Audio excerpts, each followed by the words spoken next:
Hey, doing some more Monster Hunter 3rd portable here.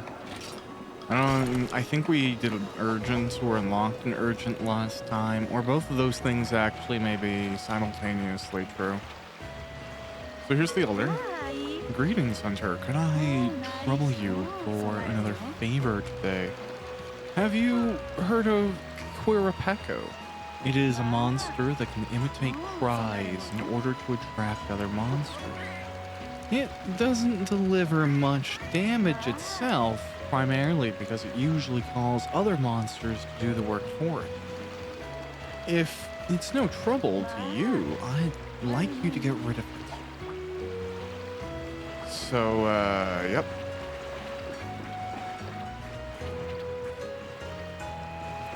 Oh, I'm dumb.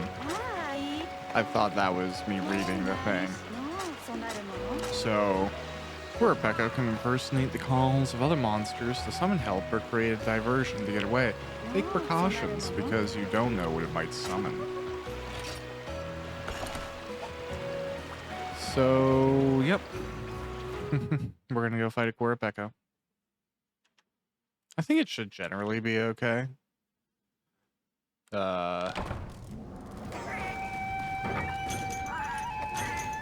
We get a few things, and those can be useful. We might take the dung bomb. I don't expect this to get pinged or pinned. Ooh. I've been kind of like sleepy lately. Not in a I'm scared way. Just in the weather's been really back and forth, and I'm really sensitive to that type of thing. So I definitely find myself getting sleepy. I'll check here.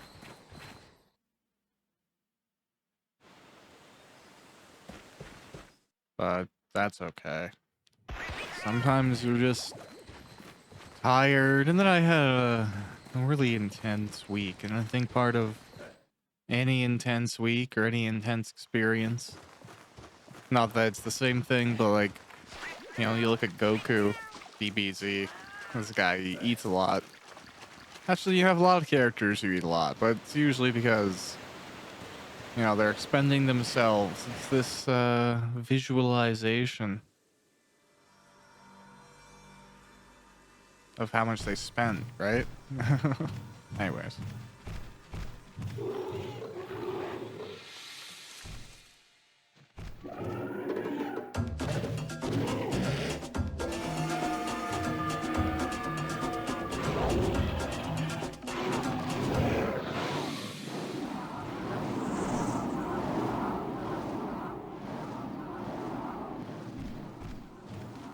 Oh, okay, cool. So is it actually going to start here, or is it immediately leaving?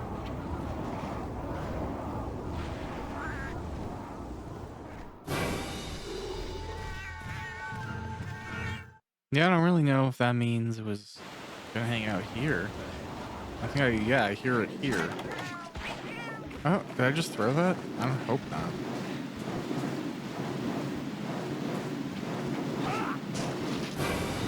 Hello, Quirapeko. Now we must do battle. Sorry about that. You know, I have to wonder, and I guess maybe it's just the difference between like a bird in our world and a bird in this world. Monsters here generally tend to like follow some sort of real world logic. For Peko to fly would just have to be like insanely strong, right? If it's like this tiny little bird, but it has bones that can put up with this. Now, there's a lot of other answers for that, I guess, too. We could look at it from like a material sciences like perspective, whereas instead of the creature being able to brute force itself into the sky, it has bones which are so light, but they're made of material that despite being incredibly light, they are super strong and durable. Something like a biological carbon nanotube or whatever. And then, in which case, you could have strength relative to a giant bird monster in this game without having to be just a hulking mass bone that can endure great sword attacks. So, you know what, thinking about it, that may be more likely, because there's some tiny little joints in this guy, right? Like, you look, sure, his hands and stuff, they're bulked up. Then again, he has very clubby wings, so it may be that it is bone, or maybe that's just the nature of the material, right? It can form up, or maybe that has nothing to do with the material that his bone is made out of. Maybe that is a tertiary feature to his physiology. It has nothing at all to do with bone is his own material. Or the same material deployed in a different way, kind of like the difference between like hair and nails or something. I'm kind of just ignoring the raptor because I don't know.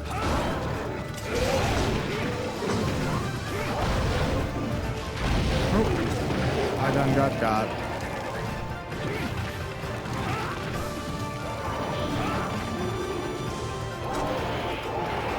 Alright, I gotta take like an inventory really quick. Alright, I do have first aid meds. I'm gonna need them because I'm just getting attacked right now.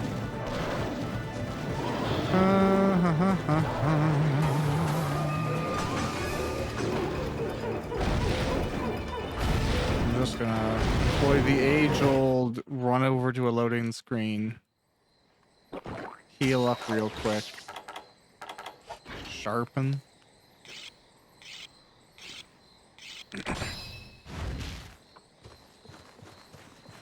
Well, you know, when he's fleeing anyways, so I was just preemptive. Of course, it's going to be a spot that I have to, like, run through a bunch of stuff to get to, either which way. Would have been much easier had I been in that other area still. Oh, well.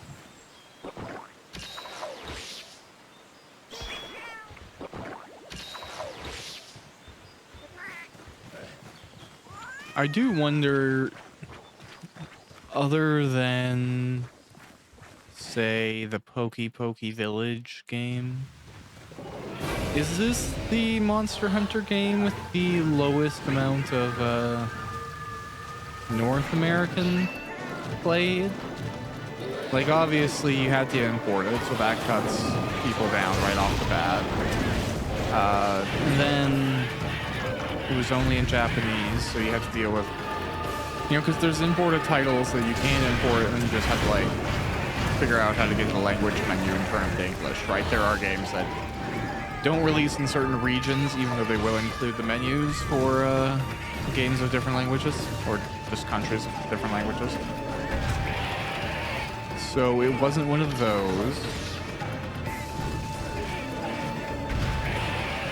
And then, you know, you had to be into Monster Hunter around the time of Pride, which I think it was picking up momentum, for sure.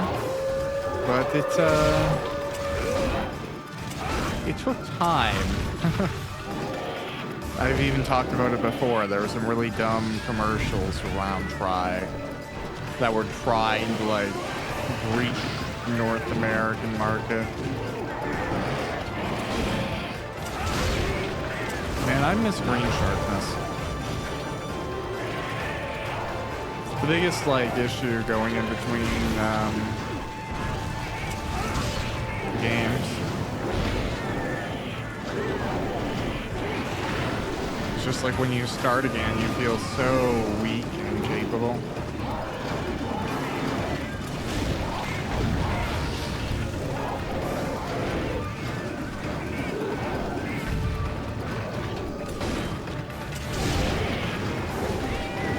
I think this guy might even need to prioritize charge.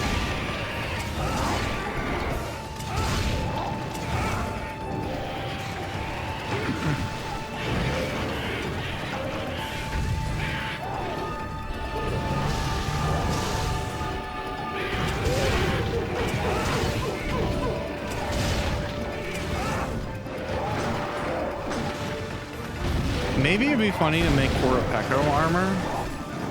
I don't know. We'll see what we end up getting after we beat this urban. What ends up coming down the line?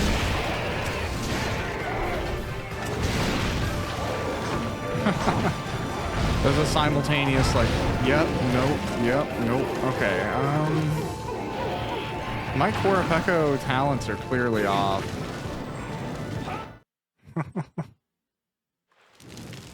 Oh, I'm still on fire. That's not great. Yeah, because I'm like feeling the lack of armor right now.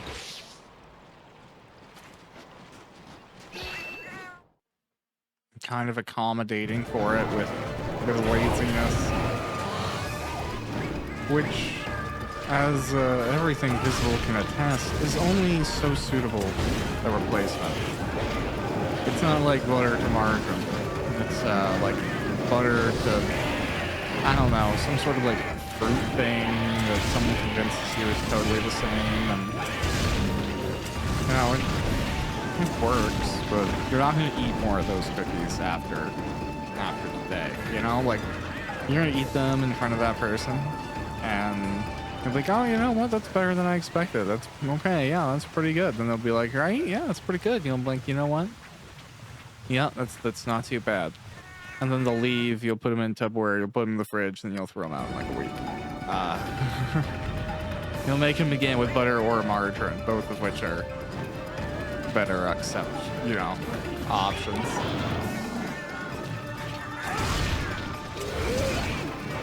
So I need to get some armor. That's what all that means. It's a little too disconnected.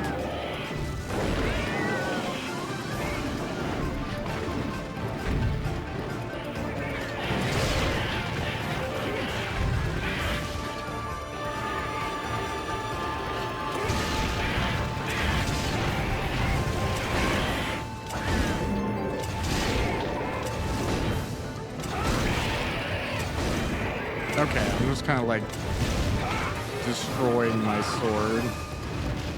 But it's okay. Because this sword isn't really good enough yet to warrant worrying about. Not that we can actually destroy it. I always thought that was like, when I was really young and I was trying to figure out this game myself, like pre-internet forums and stuff like that, I just like found it at the store and it's like, oh, this looks cool. I like dragons. I thought, okay, my sharpness is going down. If I hit something with my red sword too much, I'll just lose the sword and I'll never have it again. And I'll have to fight the monsters with that kick you can do by pressing select.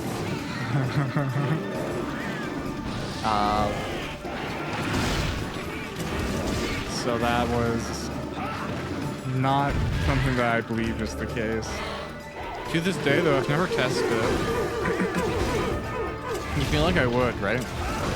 But, nah, I don't know. I'm not...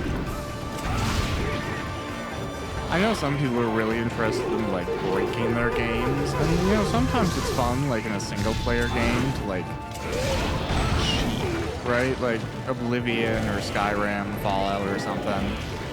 Add a bunch of money, or give yourself infinite ammo, or near infinite ammo. You know, whatever. That's fun. But, not all the time. And I don't really like abusing systems. I either like to explicitly be cheating and, you know, like be modifying something or straight up modding or doing something at that level, or just playing the game vanilla. I don't really like the in-between of abusing game mechanics or being, you know, too hacky. I try to avoid cheese. Because it's just not my thing. Oh, I did a dirt.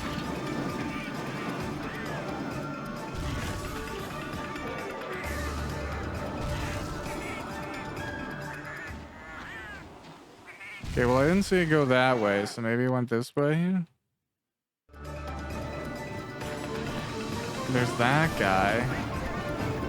Oh, hey, wow, what good guess. You can tell I've been bad at paintballing my entire life.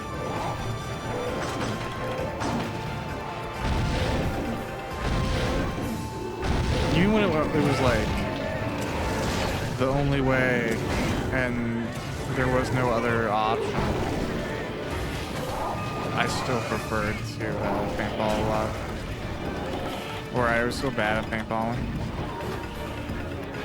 What a horrible explanation.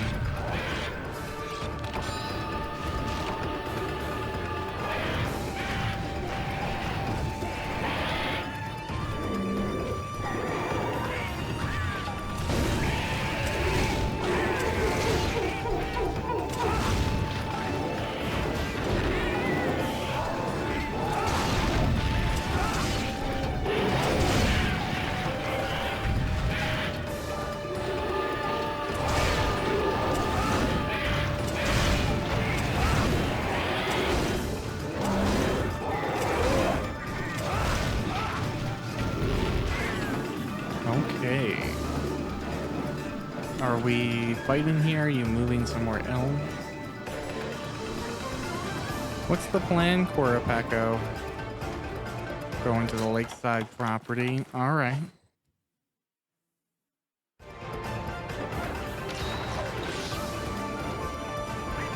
It's nice to return to this game.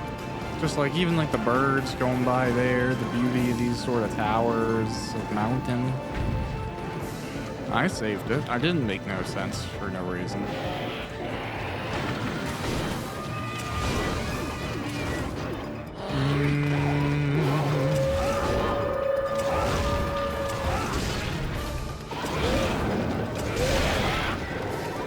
Yeah. I'm so used to the sword that I have right now in Unite. And just being like so strong with that it's kind of funny to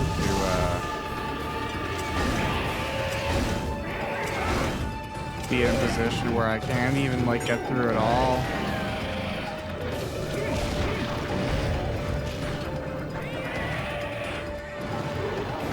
Oh, there we go. I don't think it gave me capture stuff this time. Did it? Nope. Alright, we gotta go slay it. That's the logic.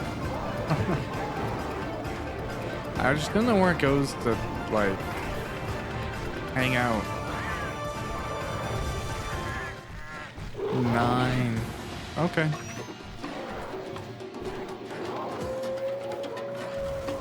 So much good music in this game. Really, it's just full of good tunage.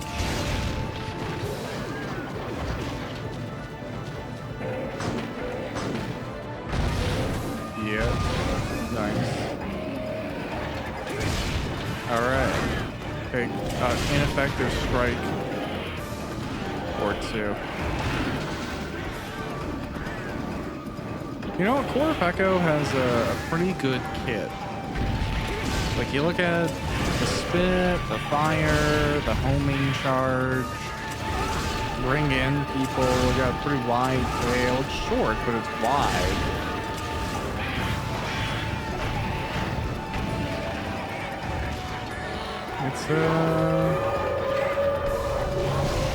It's an interesting animal, I guess, is all I'm saying.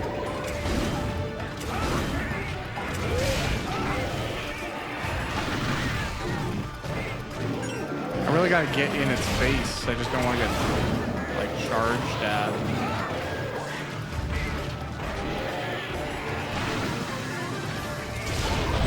Oh.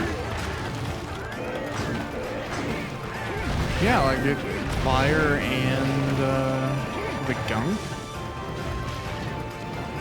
Plus, it's a flying monster, so there's credit there, too.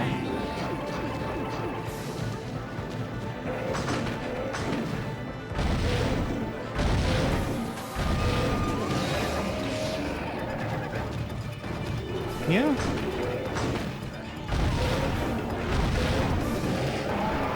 pretty design. So like in the overall scheme of it, I think, again, third has a lot of fun monsters, and third does something that second didn't, and that it primarily, I'm getting a little cautious with my statements here, it introduced a lot of new monsters. Let's be safe with that statement. Like you look at 1 and 2, you're basically fighting a Velociraptor for your first big thing. You do the Kutku, you do a lot of that stuff.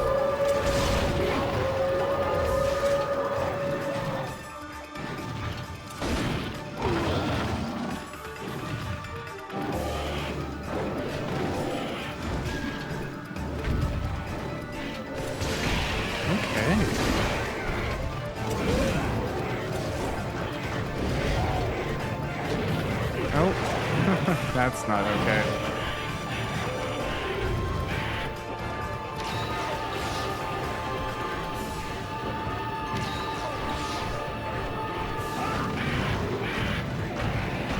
Nice. Did he just buff everyone? Nope, I'm gonna get hurt. If we were taking bets there, I would have placed against him.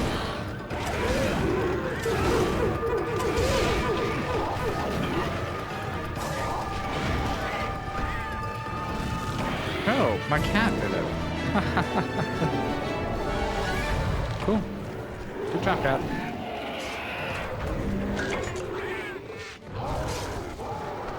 A+ catting.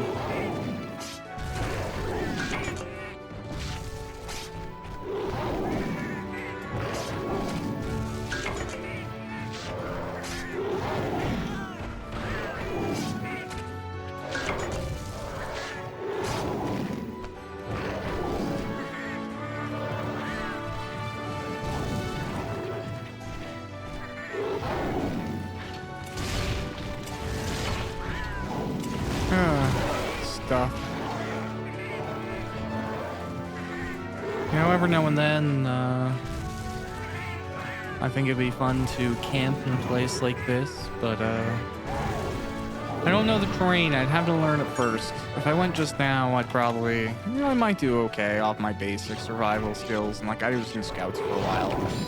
Did a lot of like backwoods stuff. Maybe it'd be okay.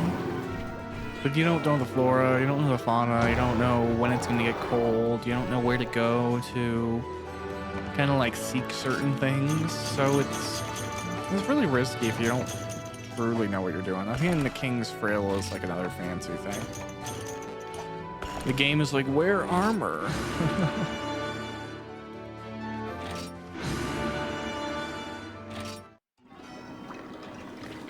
Yo. Oh, everyone has something to say about that, eh? Your guess is as good as mine. Awesome. Lovely. All right, thanks for that. And I really do appreciate it. Ah, there you are. Overheard one of the villagers say it was you who took care of that noisy nuisance Quirapecco for us. Troublesome past that one. Good riddance, I say. That sound was driving me crazy. My poor head's been killing me. I'm truly grateful for helping us with that. Even got you a little something as thanks. Give me a sec, though. Forgot where I put it. Here we are. Managed to find you something real special this time. These things here are aqua glow jewels. Pretty little things, aren't they? Tell me now, how much you know about decorations? You see, they're spheres that contain skill points, which can be inserted into slots, found in many different types of weapons and armor. Some armor requires extra skill points to activate their skills, so by adding decorations with the right skill points, an armor's true potential can be unlocked, so do this whenever you can. So, it's a lot of reading. This is, you can slot stuff into your armor and weapons. It's great. I'm not very good at the system. Oh my! Yeah. Yes, you probably knew all that already. Yes, I was, yeah, very well acquainted with that information. Cool. Hilarious. So I guess this is not a completed translation effort, and that's fine. It's the broad strokes are here. Welcome back, Hunter. I heard you defeated Korapeko. Thank you so much. New quests have come in for you this time. They're in the desert island in the tundra. The desert island is a lush place full of plants. I visited there myself. It's really lovely. However, there are also a lot of monsters. Be careful. The tundra is an ice-cold plain. If you decide to go there, don't forget to buy hot drinks from the item shop to ward away the chills. Owing to its nature, there isn't a lot of information out there. But they say there's a lot of materials there. But there are monsters who have adapted to the cold. That is a running sentence. That reminds me, the old man from the blacksmith is here. He said he had something for you. How do you get charms? Okay, great. Okay, so I got a talisman. That's awesome. So what can we do here? There's a Korapeko, there's a Bearoth, there's a Korapeko, there's Renoblos. Great Rogri, Bernabra, Great Shaggy, the Royal Ludroth, Lagombi.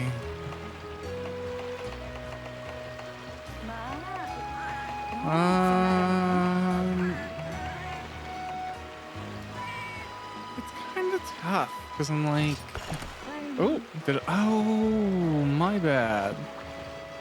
I forgot which button was cancel, which button wasn't cancel.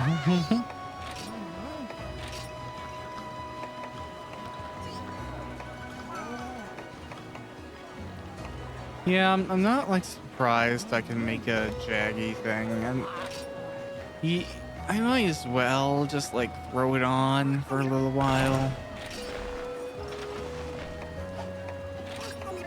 Yeah, there we go.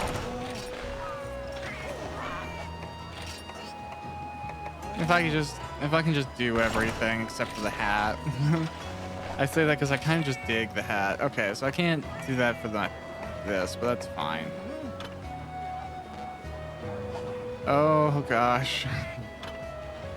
The button swaps are killer. Okay, so I could do everything here except for the killer beetle. I have been going to the thing. Oh, I'm getting all jibber jabbered by the buttons. No, what am I missing? Everything. Cool. Do I have enough points to, dude, hello. Renovate.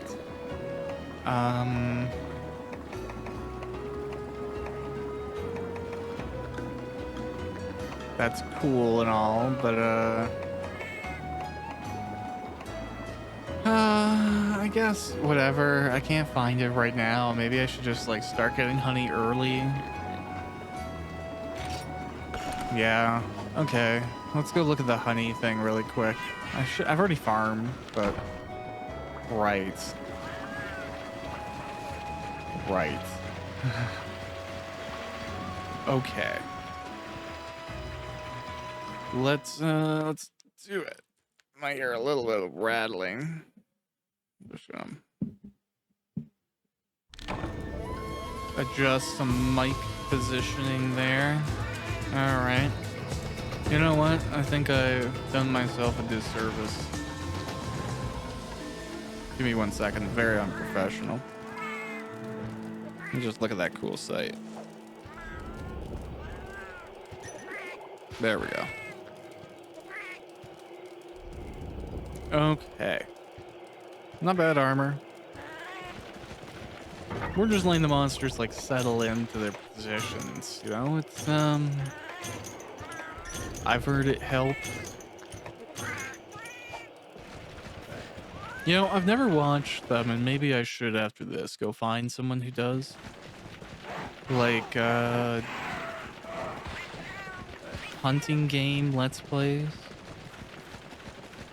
Because obviously, I imagine there would be speedruns in those games, those communities, right? Finding the fastest, get it, rush through like the campaign. Like I could see that being really competitive just due to like mastering different elements of the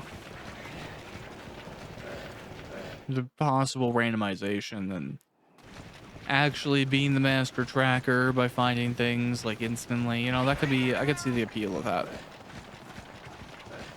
Regular Let's Plays for hunting games. I mean, it's no doubt it's out there.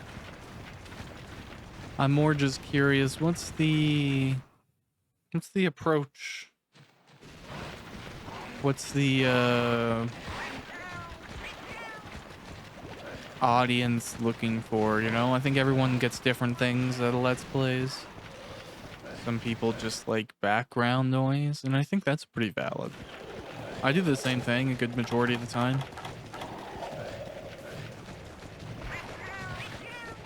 You know, like if you're grinding something, like I'm grinding right now in Final Fantasy 14 for a few things. I'm kind of like getting a lot of my classes up to the max level because I kind of joined the game late. I joined the game a few weeks before Endwalker came out, and never played anything before then. I didn't even get to Shadowbringer when it was a thing. Now I've since beat it, and yeah, it's phenomenal. It's a great expansion. Really good music, really good boss fights. And this isn't a Shadowbringers review, but it could be though. That might be. No, I'm kidding.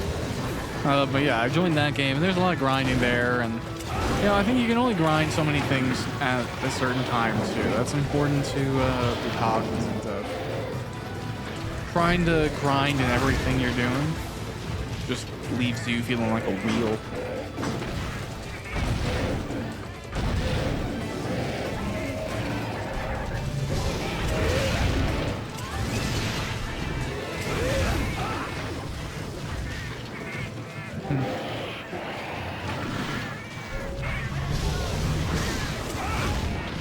Oh, well, I jibber-jabbered. It's, I guess I'm gonna be making some Korapeko stuff, or do I even need to do this? It's probably not bad practice. Whoa, I just got exploded, cat. Watch your friendly fire.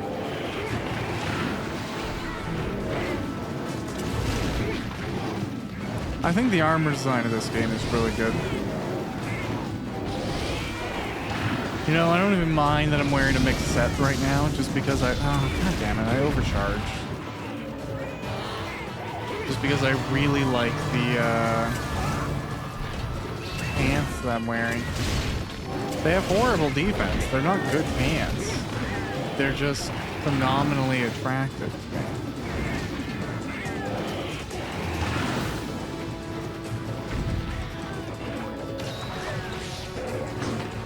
Like, I have sought to buy pants like that. Oh, great, a Barrock. So that's the guy that I really want to get a better sword before I have to fight. He's pretty cool. I find your first Barrock fight tends to be a bit of a brutal one. Just because, like, he is a brute type wyvern. He hits pretty hard, he has some pretty aggressive patterns, and he also generally has really good defense. So yellow, you're more or less gonna bounce off of him every time you hit him. I think you might get his legs right here. Yeah, so you can get like this sweet spot. But he moves back and you get, you know, blasted.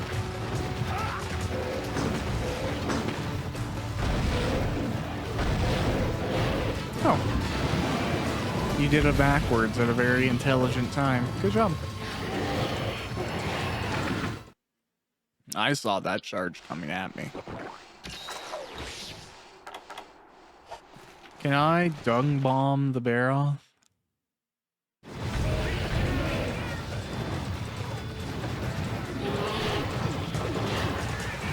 Yeah, so if you get hit with that, you get like turned into a boulder of awful.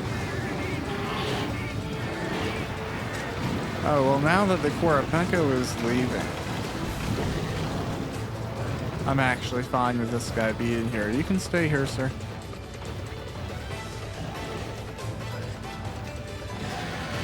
Yep, that's fine. No, it's your territory. I'll leave. Actually, this is his territory, so the chances of him coming here, even without the Quirapeko calling him, pretty high.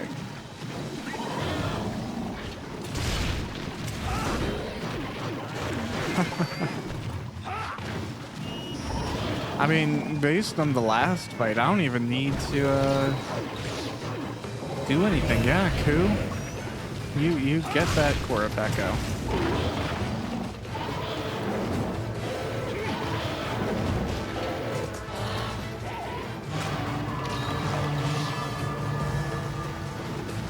Alrighty.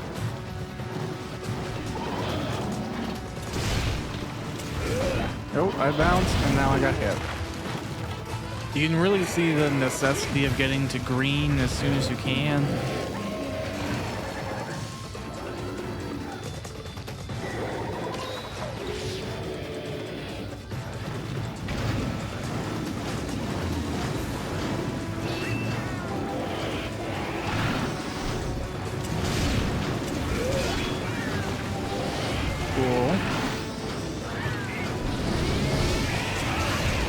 Nice, okay. Generally speaking, if a monster is flying, you hit it enough, you can knock it down into a super cool little stun state.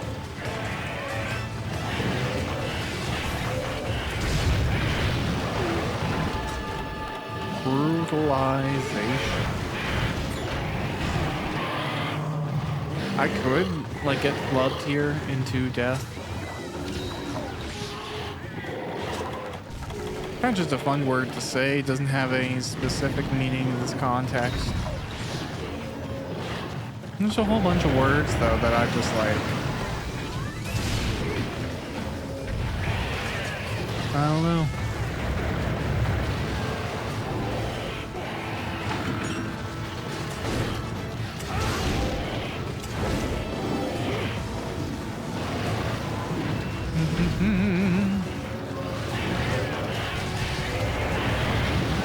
Oh wow, I'm almost glad that I didn't get there in time.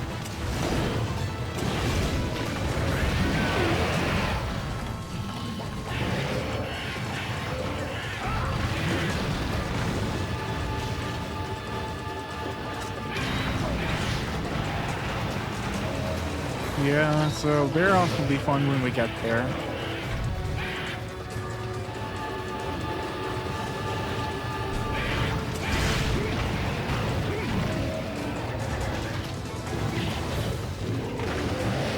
Trying to dodge here.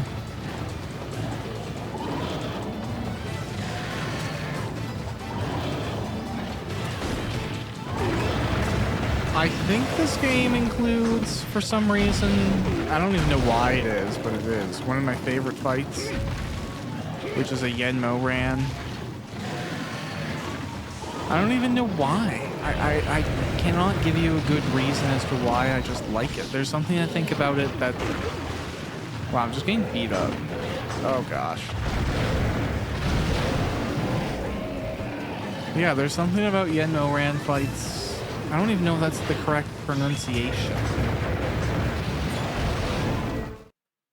They just have so much flavor to me. I love the idea of going out on this big boat. And you know what? Like, it is, when you think about it, very close. It is effectively, spears and all, whale fishing or whaling. And I don't like whaling. I'm not for whaling. And I recognize that there is cultural significance to it. in some parts of the world. But since I didn't grow up with that significance personally, it just seems like cruelty to me. That being said, I'm a big believer that the virtualization of taboos is the healthiest way to get them out. Because it's not like you can just install, a tap onto your brain. Your brain is going to think stuff. The best tempered person is going to have uncomfortable thoughts or violent thoughts. And I feel like video games, and this is proven by different researches and different approaches, different perspectives, getting a safe outlet for negative emotions makes it less likely that you're going to act on those emotions in the real world. And that goes for a lot of things. So, there's this rhetoric that was caught up in it that, people who do horrible and violent atrocities and stuff like that, they're motivated by video games, but evidence suggests the exact opposite, that having a safe place to express that means you're less likely to, punch your brother in the face if you can go play Grand Theft Auto. Just like literally as an example. I don't want to punch my brother, he's a cool guy. It's more like just the thought process of it.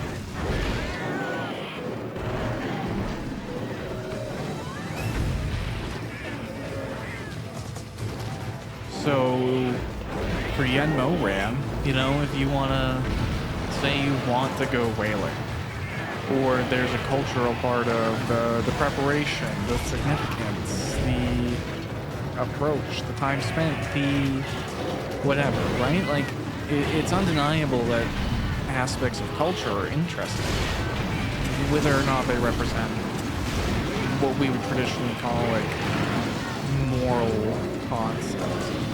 You could say the same thing about the Mayan sacrifice on the temples, right? I believe it was the Mayans, the sun god, and had somebody's heart out and stuff like that. Nobody's saying we want to do that, and there's no point judging ancient peoples. But is that, like, also interesting? Is that something you might want to, like, explore in movies or a show? Would you be interested in, like, a villain who channels that sort of aesthetic? Yeah, of course. Like, that's interesting. So that's, again, it's a great way not to lose things that we can't really do in real life. I kind of feel like that's going to be ours, in the same way that most horseback riding nowadays is virtual. And clearly, people love riding horses or goat things in the case of Elden. Like it is. That is joy for a lot of people. Every Zelda game, for the most part, a lot of other open world games, you see versions of it across the gaming ecosystem.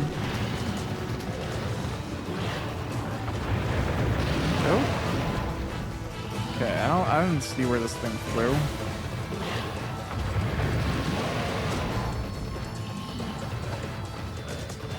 But we're gonna get rid of the bear off.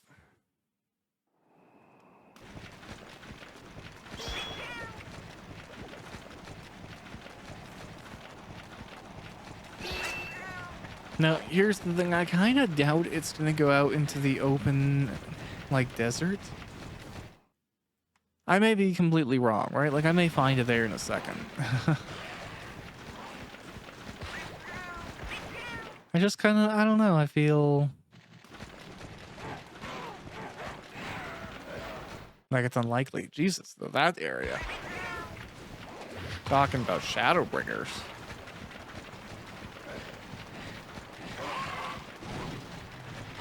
Although, you know what? This is a random thing. If you're some person, you're like, oh man, Final Fantasy XIV seems fun, but there's so much content out. Is it even, worth it? Am I too late? Yeah, it is. It's still worth it. You're not too late. You are perfectly set. I say don't do a story skip. Don't even give a crap. Don't care what anyone else is doing. People are enjoying the game and playing new and playing alts, and the story is part of the fun. It'd be like saying, oh, you know what, like Final Fantasy VII is great, but just like get your brother to play the first disc and then pick up after that. Like, no, man, play the whole thing. It's good. It's fun. Some people give that game crap for like the base story being not that good, and I don't know, like there are one or two parts where like you kind of go, okay, I get it, can we move on? So it's undeniable that the writing gets better as the game goes forwards. Like, they learn what works, characters, you know, take time to develop, and then part of what you end up loving a character for is how much they've transformed from where they started. If they didn't have that transformation, then they would just be, you know, this kind of cool person. It is seeing growth, and I think it's a tough writing challenge to be comfortable with letting your characters be a little bit unlikable. Sometimes I think, you know, you feel this pull to soften certain blows. Like, you know, oh yeah, my character's the killer, but he only kills bad people. That type of thing.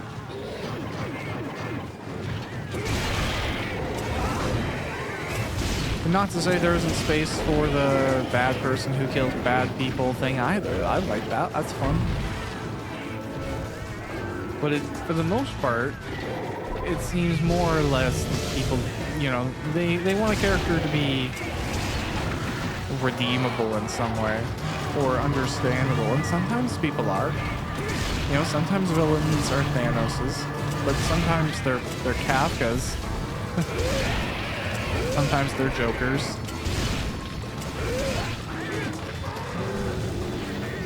I would say Kafka, but I think it's Kevka. I need to replay Final Fantasy VI.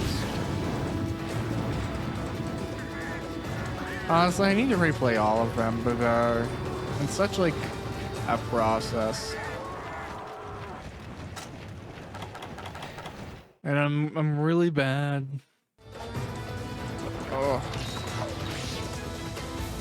At tolerating like old JRPG battle expectations. Where it's like, oh, you gotta be this level with all this gear, and you have to do this, and you had to touch the third log behind that tree in that town, and, you know, I know there's nothing really like that. But I was just, I don't know, here's the thing, right? Like, the open exploration, I think that's a really cool, like, concept. Like, I can remember my first time playing the first Final Fantasy. And there's a dynamic amount of exploration. There's a lot of wrong directions you can go to. And that's cool. I like the idea that the world is big enough and it's not gatekeeped, and it's not preventing you from accessing something because you shouldn't go there yet. You know, it's letting you have an adventure. Sure, maybe, you know, it takes you time to discover where you should go, but in the process, you help yourself learn where you need to go in the future. You know, somebody mentions, oh, you have to go to this lava river, and you're like, oh, I remember going there, and I couldn't get across.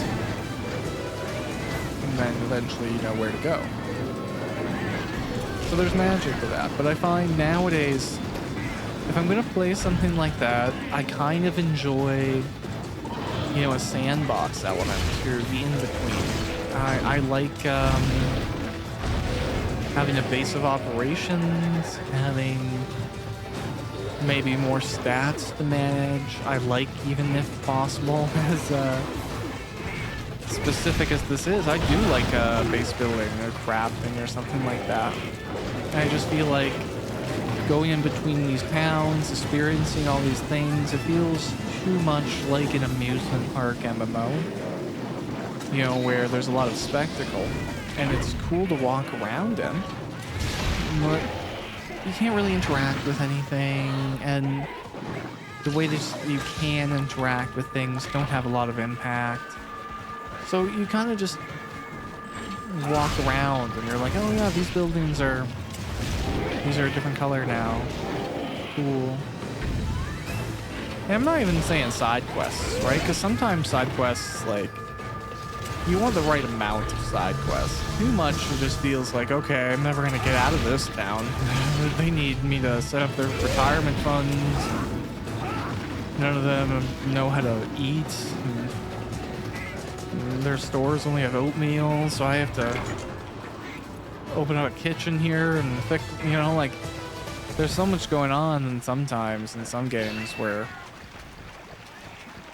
I mean, there's nothing wrong with that either. But sometimes you're like, okay, whoa. If I like leave and come back, will these quests still be here? Or do I have to complete the all now or forever hold my peace? I think that's definitely a pet peeve of mine for sure. Like, I try to complete all the side quests in a game before going to the final mission. So I do appreciate when it gives you that like little pop-up, like, hey, you're gonna be done soon. Then again, some side quests are just like, if you're not going for achievements, it's tough to want to do them. But it all depends on how fun the game is to explore too, right? Some games, if they have very like regimented paths, or like you have to go through levels in a very specific way, it can be a challenge to want to navigate that. Whereas you look at something like even Cyberpunk 2077, right? Like you can hop in your car from basically wherever and drive to every side quest. So the inconvenience is minimal. It's relatively easy to chase those things down. You look at like God of War Ragnarok, and it's like you might have to teleport to a thing and jump in a canoe and climb up 2 walls and set a weight so you can go across the thing. And like that's fine. And I very recently beat Ragnarok, but it felt like chasing down all the good tidbits of acting, because you're like, okay, I'll navigate this forest. Yeah, give me all the scales and the flintstones. Awesome, awesome.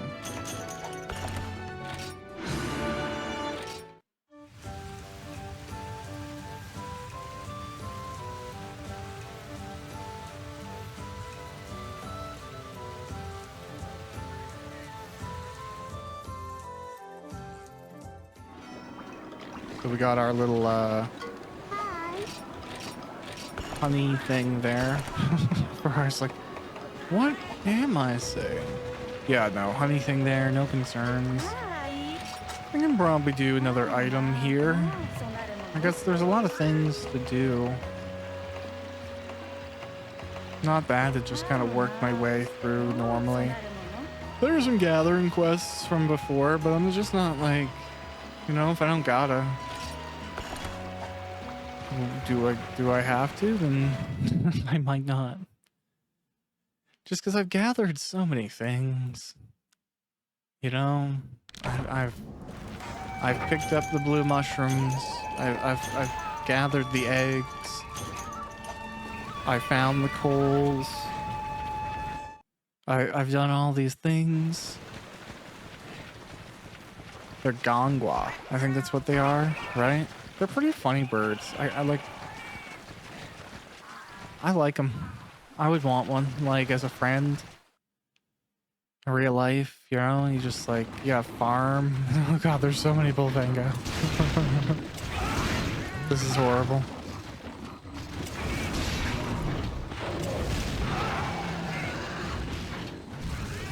But you know what? Their pelts might actually be useful for stuff. So let's take them. They're blind as bats. Convenient. Also, I guess that's a misnomer. I think of that whenever I say it nowadays. It's like, I don't think blats are blind. I don't think blats are blind.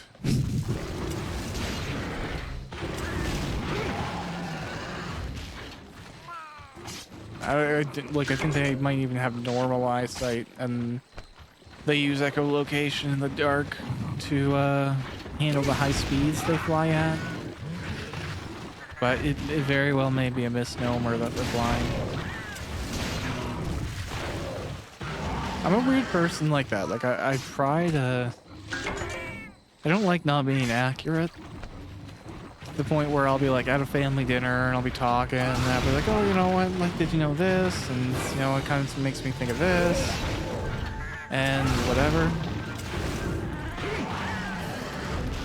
But then, if I say something and I look after it, like I go check in, like, am I talking nonsense? Am I crazy? And I'm wrong, I'll just be like, oh, hey, sorry, I'll text you, like, after the event. Be like, hey, you know when I was talking about this? I was incorrect. Here's the correct thing. Sorry about that. Like, I'll send you my edits for a conversation. Just mostly because I think it's best to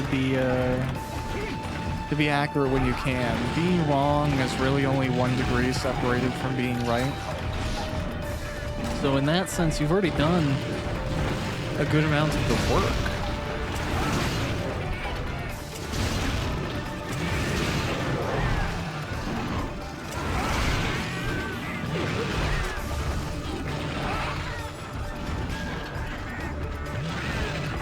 I don't know if I'm gonna kill the gold drome. I just figure the other things will clearly get in the way of my sword if I just keep fighting, so eventually it'll happen to themselves, right?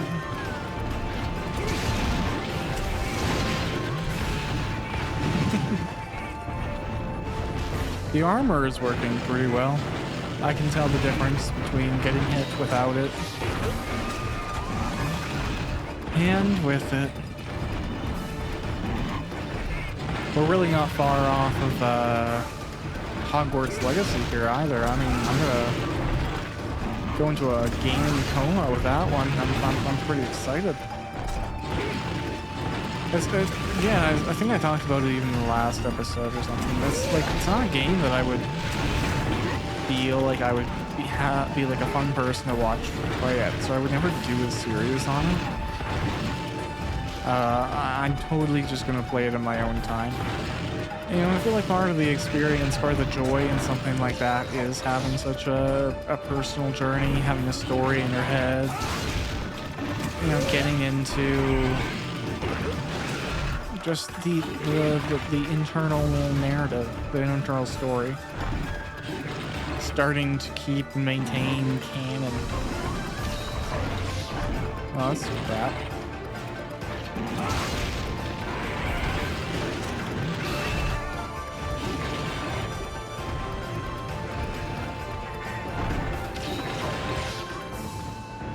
And to do that, at least for me, like, I don't like to talk when I'm playing a game like that. I just kind of like to hone in. I'm also not getting it on a PC. I'm sure my PC could handle it. I don't have a 4000 series, but I have a 3000 series. It would do fine. I got tons of RAM and a great processor. But I kind of just want to play it on my TV. And while, yes, I know I could put my computer on my TV too. I want to sit on my couch. And I already have the PS5 there, so I'm gonna give it a go on the PS5. Although I might end up having to buy a Steam copy someday too. Because I know my wife wants to play the game, and we both can't be playing the PS5 copy at the same time. So it might be eventually. I need a copy of that just to justify us both being able to play it. Who knows? It all depends on how much longevity it has.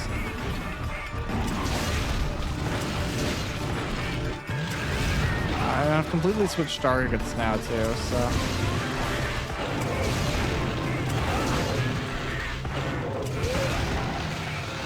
Okay. Kind of just like a why not, you know, we're here.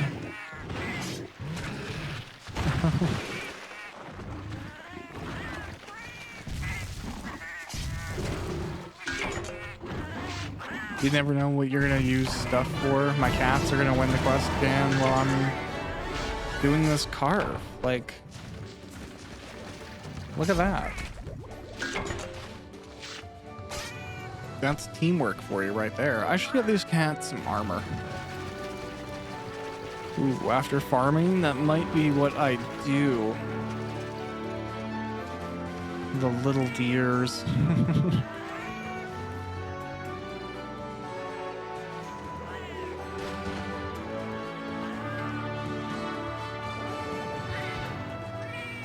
Dun, dun, dun, dun, dun, dun.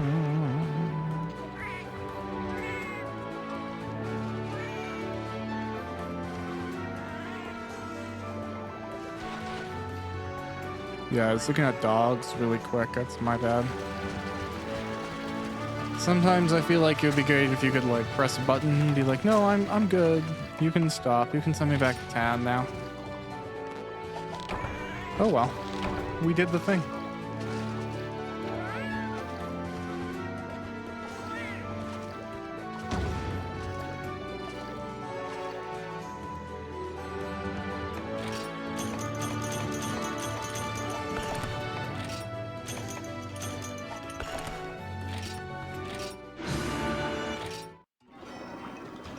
So I think we got some scrap. We can probably, yeah, we can. Look at that. We can get them.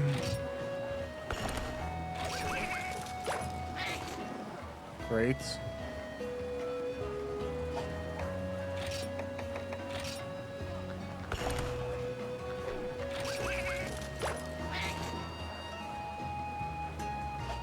Yes. Now, how do I...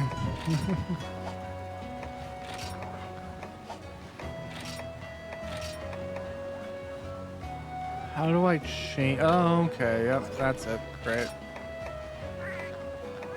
All right, so let's give this one an acorn hammer.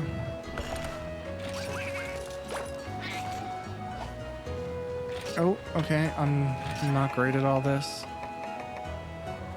This one gets a jaggy knife. Yeah. Okay, now we gotta do... Well, this guy doesn't really have anything yet, so we'll give him that.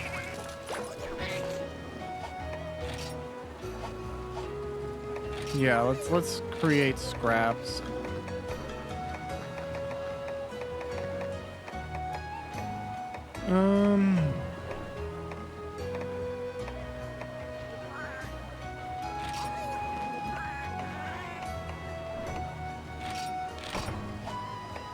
Yeah, can we do that? Can that make plate for you?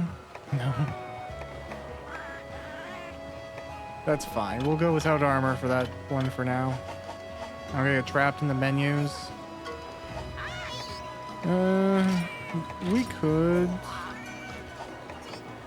like, put some stuff into our armor.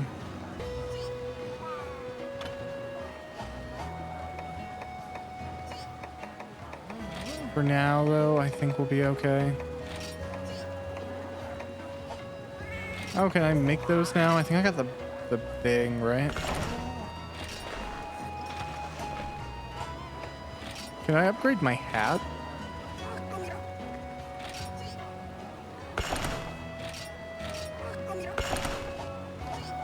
Cool. I just like this hat. You know, that's as simple as that. All right, we'll stock right up.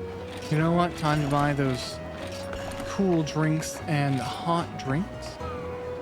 And that sets us up for next time. Thanks for watching some Monster Hunter Portable 3rd Edition. And I'll catch you on the next episode and hope you have a good one. Bye.